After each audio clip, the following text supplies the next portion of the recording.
En nuestra región, al no tener como tal una industria que tanto cree contenido animado para ser transmitido a la programación local, es que nos hemos acostumbrado a mirar series animadas de diversas partes del mundo. Si bien Disney, Cartoon Network y Nick han sido los pilares primordiales de la animación occidental, la verdad es que hemos estado expuestos a animaciones de más partes del mundo, y se dejan en evidencia sus marcadas distinciones con la animación estadounidense. La animación europea suele ser más refinada con toques de escritura clásica, la asiática es muy diversa pero tiene sus clichés establecidos, la latina es interesante pero muy poco explorada, pero entre todas las regiones hay un lugar cuya animación destaca no por los mejores motivos. La animación canadiense ha sido criticada durante años por una gran parte de la industria y del público general, al ser considerada como una de las peores en el medio, con procesos muy básicos, poco presupuesto, con malas tramas, personajes molestos y sobre todo, un tipo de humor muy específico que casi a nadie le gusta, el humor excusado. Y es que con todo este tiempo mirando animación, seguramente te habrás topado con algún cartoon con estas características. No era solo tu percepción, sino que en verdad estas series cumplían una serie de patrones para ser denominadas como un arquetipo. Sin embargo, ¿en verdad las series animadas canadienses son pésimas? ¿O será acaso que no podemos comprender su humor debido a su barrera cultural? Porque en serio, cualquiera que haya visto El Campamento Lay Bottom o Rocket Monkeys estará de acuerdo en que eran pésimas series.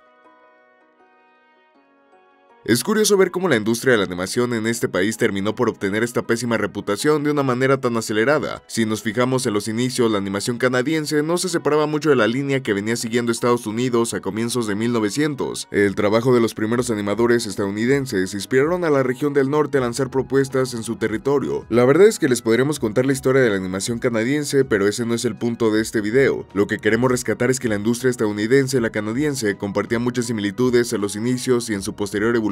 Claro que el modelo económico y la filosofía empresarial de Estados Unidos hizo que se crearan productoras gigantescas como Disney, la Warner o Hanna-Barbera. Por su parte, Canadá se quedó encerrada en su industria generando animación para su región. Con el progresivo paso del libre mercado y la globalización, es que los canales gringos se hicieron más comunes dentro de Canadá de una manera muy rápida. El compartir el mismo mercado hacía más accesible para las compañías el integrarse en este mercado. Es así como desde la década de los 60, la animación estadounidense comenzó a acaparar gran parte del mercado canadiense. Eso hasta que a finales de los 80 se crearía uno de los canales más importantes de la difusión de series animadas dentro del país, YTV. Así que la creación de YTV fue inicio de la animación canadiense como lo conocemos actualmente. En 1988 el canal fue creado con la intención de continuar la transmisión de dos antiguas compañías que habían cesado transmisiones en los 70s. Sin embargo, YTV iba a tener un enfoque plenamente juvenil para entretener a esta demografía. Sin embargo, parece que compartía muchos paralelismos con Nickelodeon, ya que sus primeros años son los menos documentados y los menos relevantes en su trayecto. No es hasta 1999 que el canal optó por tener otro enfoque y poner todos sus esfuerzos en meterse dentro del mercado de la animación. Literalmente plagiaron el modelo que le había funcionado a Nick para hacer crecer su canal. Otro de los grandes referentes de la animación que apareció en ese tiempo fue Teletoon. Creo que en algún momento todos ustedes han visto este logo en alguna serie. La misma apareció allá por 1997 y quería rescatar la industria de la animación canadiense, comenzando con producciones propias hechas para el mercado nacional. Y seguramente se preguntaron por qué les contamos todo esto. Bueno, la verdad es que la industria canadiense estuvo ridículamente eclipsada por el trabajo estadounidense en todos los sentidos. Los canales gringos se apropiaban de la atención de los espectadores, haciéndolos más reconocibles y más apreciados por la crítica, dejando de lado a la industria nacional. Justamente este tipo de condiciones fue lo que provocó que los canadienses quisieran hacer series con una identidad propia, con un distintivo que los separase de la industria estadounidense. Pero ¿quién diría que este distintivo serían chistes de pedos y diseños espantosos?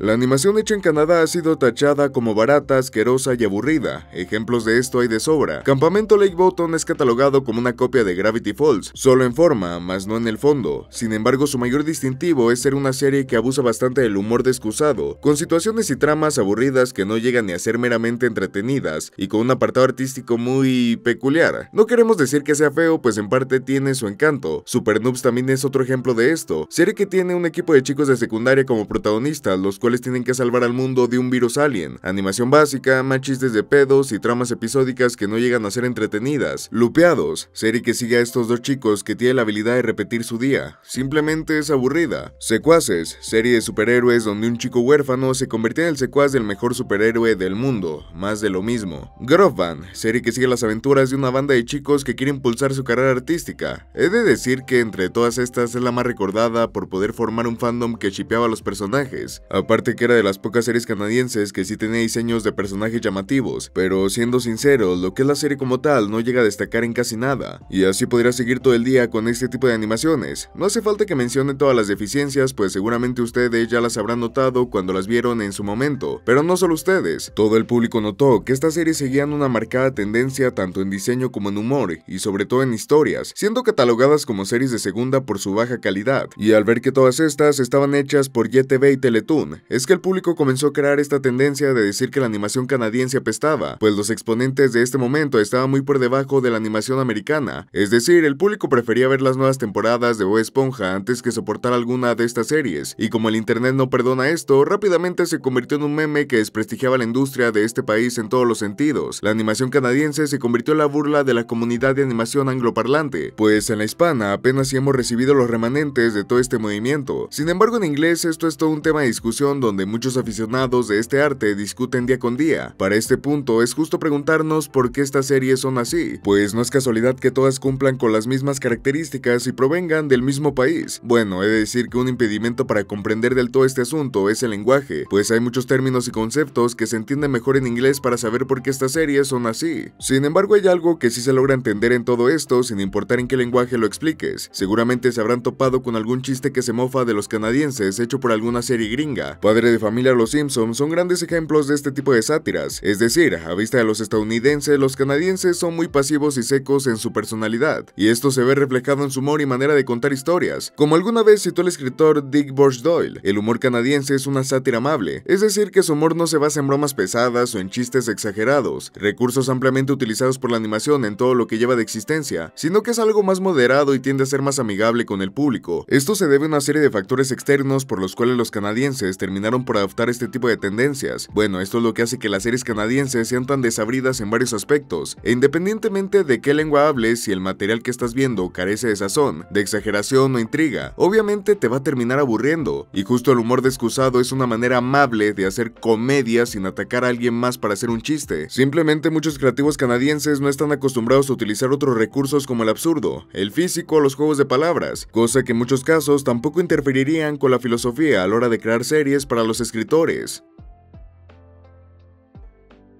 Bueno, y si son tan malas, ¿por qué todas las conocemos? Eso se responde fácil. Como saben, cada cadena de televisión y cada productora que emitan señal abierta o privada tienen que cumplir forzosamente con un horario de transmisión para abarcar todas las horas pautadas para los sponsors. Y como son canales que tienen que transmitir 24 horas al día, 7 días a la semana, durante todo el año, por el resto de su existencia, es que a veces hay huecos de la programación que no llegan a ser rellenados para cubrir todas las horas pautadas. Pero cuando el crear un nuevo show no se ve rentable, es cuando se recurre a simplemente pagar por los derechos de alguna serie para ser transmitida. Justamente los derechos de las series canadienses son los más baratos y los más accesibles dentro del mercado de la distribución de medios. Ni los mismos productores las quieren, así que se pueden adquirir por un precio módico. Es por eso que Cartoon Network estaba retacado de Lupeados y Super Noobs. También es por eso que Disney XD pasaba horas y horas de Campamento Lay Button. Es por eso que todos los conocimos estas series en su momento y el tema de la animación canadiense llegó a ser tan reconocido. Pero bueno, a pesar de que el meme sea muy gracioso y que la mayoría de personas tengan muy mala estima la animación de este país, la verdad es que durante todo el video hemos ignorado un gran punto, y es que estas series no son toda la industria canadiense. Uno de los grandes momentos donde la industria brilló pero al mismo tiempo dividió a la audiencia fue con la salida de Johnny Test. Esta serie transmitida en Cartoon Network allá por 2005 fue muy sonada. Había una buena parte de la audiencia que le encantaba las aventuras de este niño que servía como muñeco de pruebas para sus hermanas científicas, pero había otra buena parte que consideraba a Johnny Test como el peor cartoon del canal hasta esa época. Aún así, la serie no dejó a nadie indiferente y logró amasar una buena base de seguidores que progresivamente se convertiría en su fandom. Sin embargo, no es el único caso donde una serie así terminó por encariñar al público. Drama Total también fue una de estas inversiones baratas que hizo Cartoon Network para rellenar su programación faltante. En un inicio, Drama Total comenzó siendo una serie para adultos que posteriormente fue adaptada para niños. Sin embargo, este aspecto picante de su fórmula fue lo que la distinguió de otras series en la programación. Simplemente este reality falso de caricatura consiguió atraer la atención de varios sectores que disfrutaban Cartoon Network, York. Era más picante que las típicas series, haciéndolo un tesoro para los prepubertos, pero seguía teniendo suficiente sustancia como para que te interesaras por los personajes. Aparte de que al ser planteada para adultos es que saltaron muchas de las normas humorísticas canadienses para hacer una comedia más amena. El éxito de Drama Total fue tan grande que Cartoon Network en un inicio comenzó esta serie como una forma barata para ocupar espacio al aire. Sin embargo, provocó una reacción colateral, que Drama Total fuese una serie reconocida a nivel mundial y por lo tanto sus derechos se encarecieron. Así de buena estaba la serie, y sin hacer menos a la serie que prácticamente comenzó la carrera de un canal, Kid vs Kat. Así es, Disney adquirió esta serie para transmitir su primera temporada, una serie que en su país de origen no había funcionado del todo bien. Era época donde había dado el salto de Jetix a XD, siendo que habían cancelado muchas series, dejando espacio para progresivamente proponer sus proyectos. Kid vs Kat era eso, un relleno que nadie le tenía fe, pero al poco tiempo se convirtió en un fenómeno dentro de la programación de Disney XD. Al público le encantó las aventuras de Kid Burtonberger para evitar la invasión alienígena, al punto de que gran parte de la audiencia del canal se concentraba solo en Kid vs Kat. Por eso es que Disney se alió con GTV para sacar la segunda temporada de la misma, haciendo de Disney XD lo que conocimos en su momento y forjándolo como canal. Y no son solo estos ejemplos, tenemos que mencionar a toda la tirada de animación canadiense de comienzos de los 2000, y si se preguntan por qué es que no la mencionamos al comienzo del video, prácticamente saltándonos esa parte, es porque si bien son las mejores series de la época, la verdad es que también son las más olvidadas. Por ponerte un ejemplo, Jacobo 22, Capitán Flamingo, Los Misterios de Móvil, Martin Mystery, Liga de Supermalvados, Mona la Vampira, Ruby Gloom y un montón de excelentes series que terminaron por quedar en el olvido. Seguramente muchos de ustedes le hemos desbloqueado algún recuerdo, y es que estas series eran casi que excelentes por el tipo de historias y narrativas que manejaban. Entre todas las propuestas americanas de Nick, Cartoon, Disney, eran un soplo de aire fresco de toda esta comedia típica. No es que fueran malas, sin embargo las series más famosas coincidían en muchos puntos que las distinguían como series estadounidenses, pero las canadienses eran otra cosa. Le prestaba más detalle a crear historias cortas pero interesantes, sin conceptos novedosos, pero que la visión canadiense hacía que se sintieran distintos. De hecho, seguramente si eres mexicano reconocerás una buena parte de estas series, pues como mencionamos, los derechos de transmisión eran tan accesibles que Canal 11, propiedad del Politécnico, pudo adquirirlos para su transmisión en el famoso segmento de 11 niños.